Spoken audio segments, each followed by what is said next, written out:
Bonjour les amis, bienvenue dans la petite bibliothèque d'inspiration en aquarelle. Je vous fais faire un carnet où vous irez piocher des idées en cas de panne d'inspiration. Voilà, tout ça c'est ce qu'on avait fait jusqu'ici. Pour ce petit tuto sur le sapin, je n'ai pas préparé de prototype. Le sapin, je sais comment je vais vous le faire parce qu'il existe déjà dans un tuto sur les croquis que voici.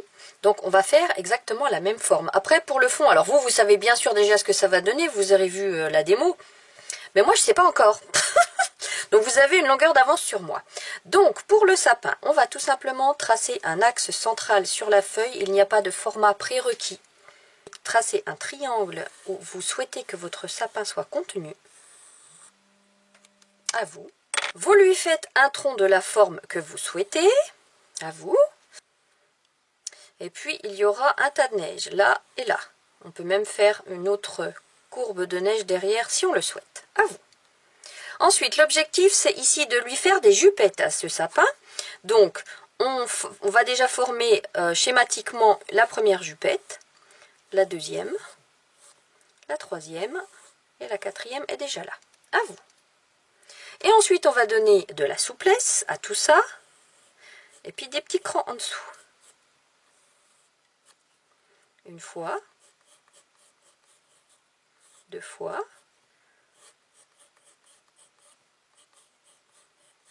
Trois fois. Et quatre fois. À vous. Et maintenant, on va ajouter quelques boules de Noël. Ça sera une guirlande lumineuse. Pas forcément au bout de chaque branche. Là où je vais en faire 4. Après, je vais en faire un peu moins. Hop, hop, hop. L'objectif, c'est d'en faire sur fond sombre et puis sur fond de sapin. Voilà. J'ai terminé. À vous. Maintenant, je vous invite à prendre votre stylo à encre indélébile. C'est un feutre pointe fine, pointe 0,1. Il existe 3 marques à ma connaissance, mais il y en a sûrement d'autres. Je vous les mets là. Et on repasse l'ensemble en commençant par ce qui est au premier plan, c'est-à-dire les boules. Repasser à l'encre est une option. Voilà, j'ai terminé les boules. Je vous laisse mettre pause. Au-dessus, on va lui donner un petit peu de souplesse avec une petite pichenette comme ça. Et tout le reste, on repasse. Voilà, j'ai terminé. À vous. Une petite structure sur le tronc. Hop. Et on repasse la neige. À vous. Et on peut gommer le crayonné.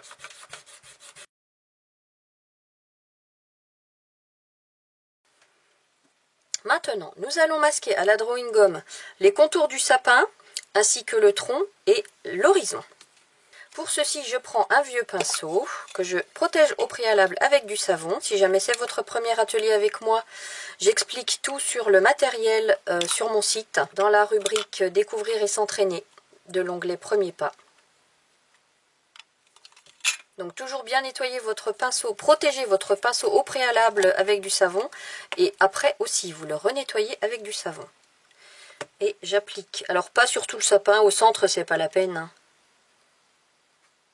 Je fais juste les contours et les boules. Voilà, j'ai terminé d'appliquer ma drawing gum, je vous laisse mettre pause le temps d'appliquer la vôtre. Et maintenant avec ma plume de Murano, mais vous pouvez tout aussi bien prendre un cure-dent, je vais juste tapoter pour faire les flocons de neige. Alors même si je n'ai pas fait de prototype, je vais quand même vous montrer les couleurs que je pense utiliser.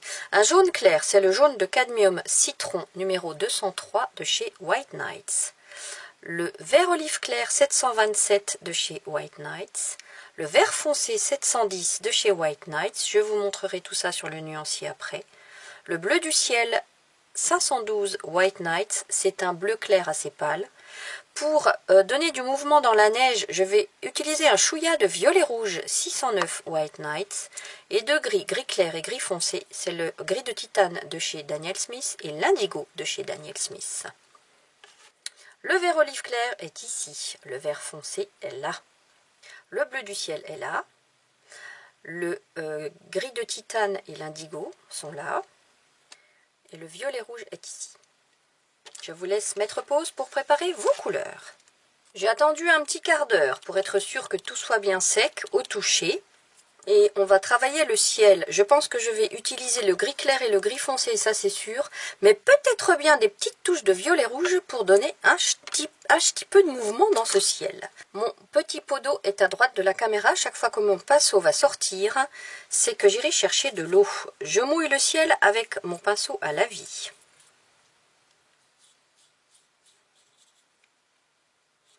Donc là, n'hésitez pas à tartiner d'eau hein, si vous êtes hyper débutant. Mettez plus d'eau que pas assez. Hop, maintenant je prends mon pinceau Kolinsky qui a moins de poils et qui va me rapporter plus de pigments et moins d'eau. Je commence avec le gris clair. Alors j'appuie pas trop fort pour pas décoller les petits points de drawing gum.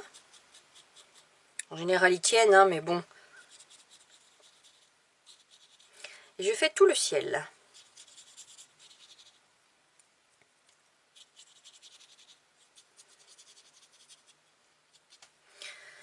Je vais chercher le gris. Et puis je vais laisser un petit peu de tache de lumière par-ci par-là en gris clair. Tout le reste, je recouvre de gris foncé. Je laisse surtout des petites taches de lumière sur le dessus.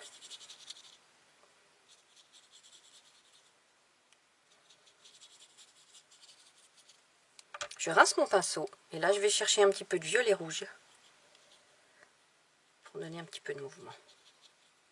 Parce que c'est joli.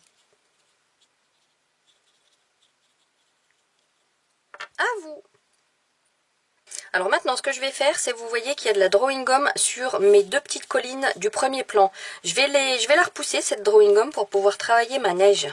Voilà, je ne retire pas la drawing gum complètement de l'horizon parce que ça va être fragilisé parce que l'aquarelle n'est pas sèche.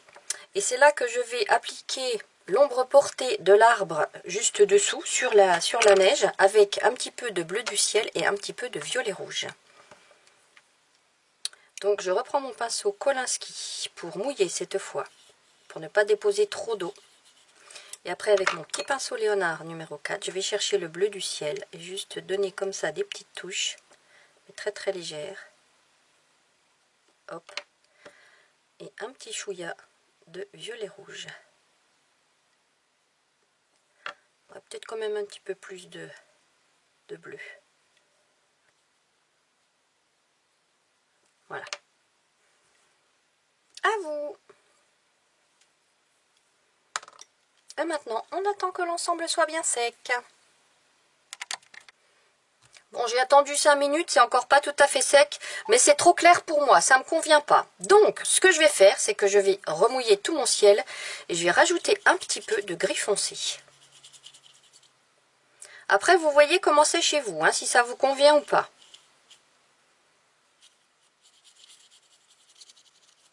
Hop, je reprends mon pinceau Kolinsky, je vais chercher mon gris foncé.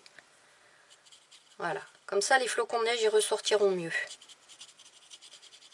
Mais plus je monte, plus c'est clair. Donc là où je viens d'aller chercher dans mon godet de la peinture, je commence en bas. Et puis je vais laisser un petit truc clair là-haut. Et puis regardez, c'est en train de faire le contour de la branche là. Et une astuce, comme la drawing gum est étanche, il reste des petites taches d'aquarelle qui vont pas forcément sécher très vite. Et pour éviter qu'au moment où je frotterai la drawing gum pour l'enlever, je ne tire cette couleur qui n'est pas sèche dans mon ciel, eh bien je tapote avec un petit coton-tige. Voilà, maintenant il faut attendre que notre ciel soit vraiment bien sec. Bon, j'ai attendu plus d'1 heure, je pense que c'est bon. Donc je vous invite à regarder de votre côté à quoi ça ressemble. Vous voyez, j'avais mis quand même une belle petite épaisseur de drawing gum. Et rien qu'en tirant dessus, j'ai même pas besoin de frotter. En tirant dessus, ça vient tout seul. Alors j'ai une grosse balafre ici parce que c'est là où j'avais pas mis de drawing gum. Et comme j'y suis allée un peu large avec ma couleur de nuit, j'ai empiété sur le sapin. Maintenant, je reprends ma plume de Murano pour juste masquer les boules qui touchent le sapin. Ça sera plus pratique pour nous de travailler sans s'occuper des boules qui resteront bien jaunes. Voilà, j'ai terminé d'appliquer ma drawing gum, je vous laisse mettre pause. Alors, en attendant que cette drawing gomme sèche, ça ne nous empêche pas de travailler le tronc. Et j'ai oublié de vous donner les couleurs marron au début. On va quand même appliquer une première couche de jaune pour avoir de la lumière quand même. Et après, un marron clair, un marron foncé. Il s'agit du terre de sienne brûlé 406 White Nights et du sépia 413 White Nights. Le terre de sienne brûlé, il est ici et le sépia est là. La séquence n'est pas très grande. Je mouille le tronc avec mon petit pinceau Léonard numéro 4. Je commence avec une première couche de jaune. Je vais laisser une petite tache de lumière ici. Et c'est comme sur l'atelier précédent avec la boule de Noël. Il n'y a pas de lumière qui arrive là, mais laisser une petite tache, ça fait joli. Voilà, on n'est pas toujours très cohérent quand on est artiste. Mais puisque ça fait joli, on prend. Ensuite, le terre de sienne, qu'est-ce que j'ai dit, brûlé. Je fais le tour de ma tache blanche en laissant apparaître du jaune.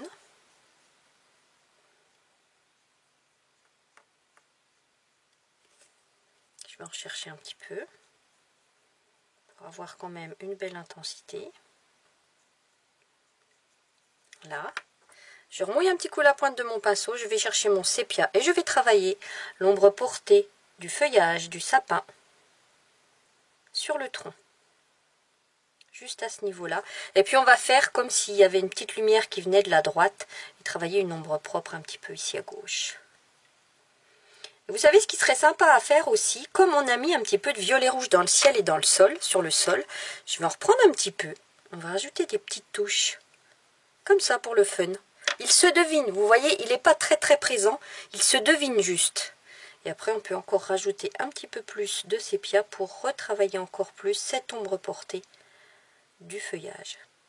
Enfin, quand je dis feuillage, c'est les aiguilles, quoi. Voilà. À vous. Alors, est-ce que ma drawing gomme est sèche? Les deux boules du dessus sont sèches. Donc, on va pouvoir travailler le vert avec le jaune, le vert olive clair, le vert foncé et peut-être l'indigo, le gris foncé. Je vais voir. Petite séquence, petit pinceau. Léonard numéro 4 toujours. Je mouille toute la séquence. Allez, on va dire que la lumière vient de la droite. Oh, regardez, c'est en train de fuser là par là. Oh, c'est chouette comme tout. Donc la lumière vient de la droite, l'ombre sera à gauche. Mon jaune. Tache de lumière sur la droite. Même s'il fait presque nuit, c'est pas grave. Tout le reste, je peins. Bim. Je rince mon pinceau. Vert olive clair.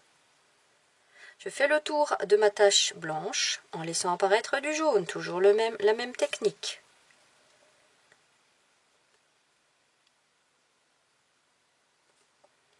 Tout le reste, je peins.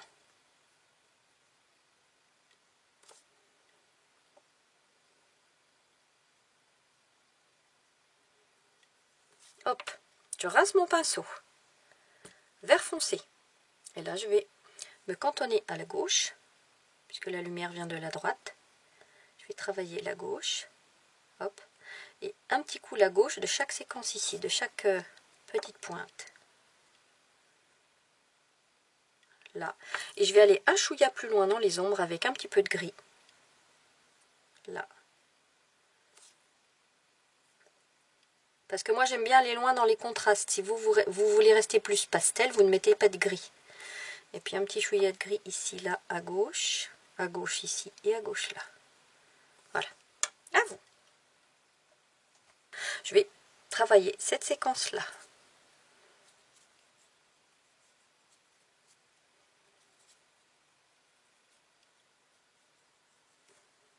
Vous voyez que je mouille pas en suivant bien les bords, hein. Je laisse un petit espace. Allez, même technique que là-haut, vous voyez la tache blanche s'est refermée, mais ça fait rien. Une bulle blanche.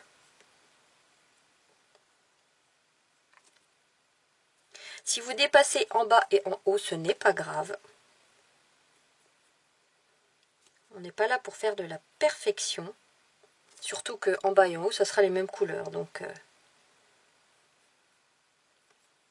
hop, je rince mon pinceau. Vert olive clair. Le tour de ma tache en laissant apparaître du jaune.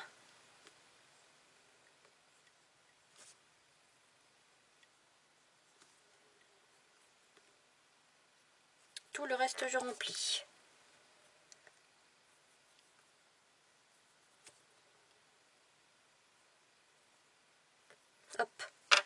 le vert foncé. La partie gauche. Et là, nous allons avoir l'ombre portée de la jupette du dessus en dessous. Donc, je suis tous ces mouvements-là. Et l'ombre portée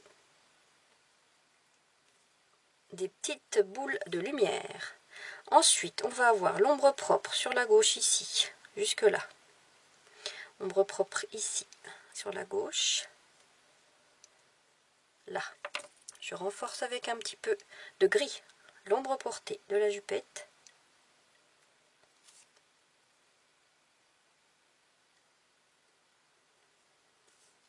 Et l'ombre propre ici.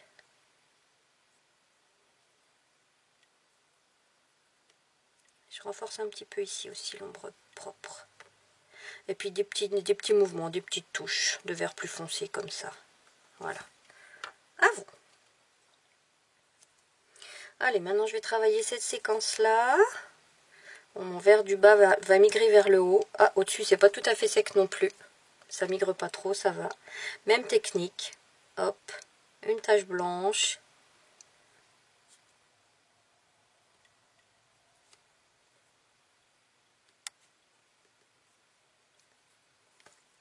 Vert olive clair.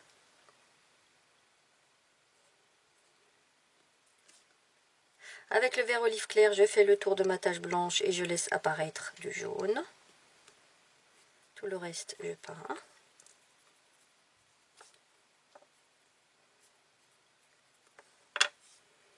Je rince mon pinceau vert foncé sur la gauche, sous la jupette, sur la gauche ici, ombre propre.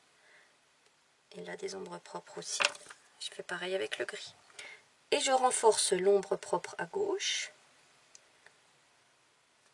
Ici sur la pointe à gauche, ici sur la pointe à gauche, ici aussi, ici aussi, ici aussi. Alors, je peux même rajouter un petit peu plus d'ombre plus loin. Voilà. À vous.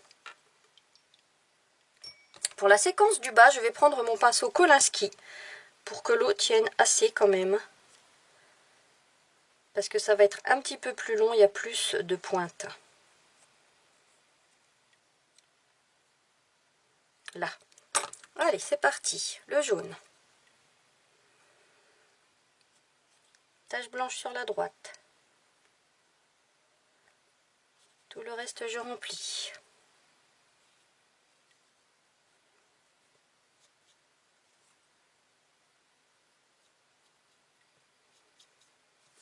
Je remouille un petit coup mon pinceau pour aller rechercher des pigments.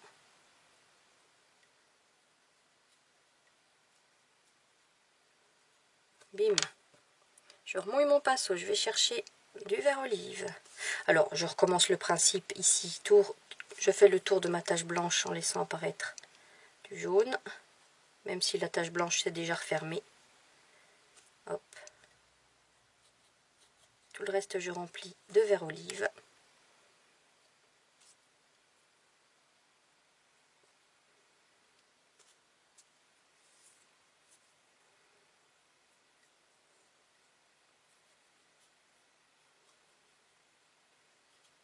Hop. Je rince mon pinceau vert foncé.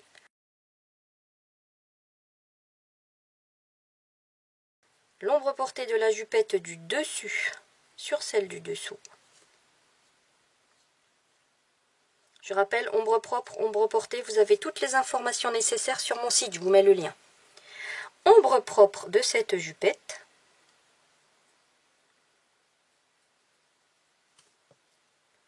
Jusque là, ombre propre de chaque petite pointe. Là. Je rince mon pinceau, je vais chercher mon gris, je renforce l'ombre portée de la jupette du dessus sur celle du dessous.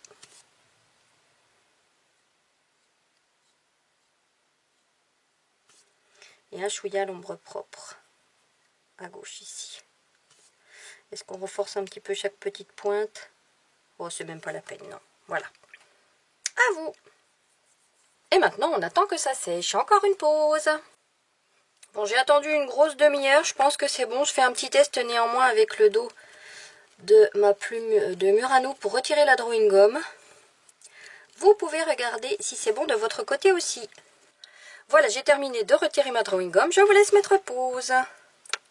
Et vous savez quoi, je me suis dit, on n'est pas obligé de faire les boules de déco complètement jaunes. On peut en faire une jaune, une bleue et puis une rouge par exemple. Alors, je reprends le jaune et le bleu que j'ai déjà sélectionné. Et puis en rouge, je prends le rouge Vermillon 312 de chez White Nights. C'est le rouge le plus clair de ma palette. Alors, je vais déjà commencer avec le jaune. Et puis les boules, on va dire qu'ils sont sur le fond de nuit. Parce que je l'ai fait toute jaune celle-là. Ou alors sur ce qui est le plus foncé pour qu'elle ressorte bien. Puis on peut alterner. Une sur deux. Et puis une jaune ici par exemple. Hop, à vous. Le bleu. Alors on va faire une bleue ici. Là pour les bleus et puis le rouge. Voilà, et sur les boules rouges, je me suis même amusée à laisser une petite tache blanche sur la droite. À vous. Alors, on pourrait presque travailler un petit peu plus l'ombre sur le fond ici. Sur la partie du fond. Je ne mouille qu'une partie, celle qui est la plus proche du tronc. Je vais rajouter un petit chouïa de bleu de ce côté-là. Ouais, c'est un peu trop intense. Je vais diluer un petit peu ce que j'ai mis là. En tirant comme ça là. Hop. Et puis je reprends un petit peu de violet rouge. Pour rajouter là aussi. Voilà. Est-ce que je fais des petits traits de neige comme ça pour le mouvement? Voilà, mais pas beaucoup. À vous. Et voilà, cette illustration est terminée. Voilà, une de plus dans notre petit carnet. J'espère que ça vous a plu. À très bientôt.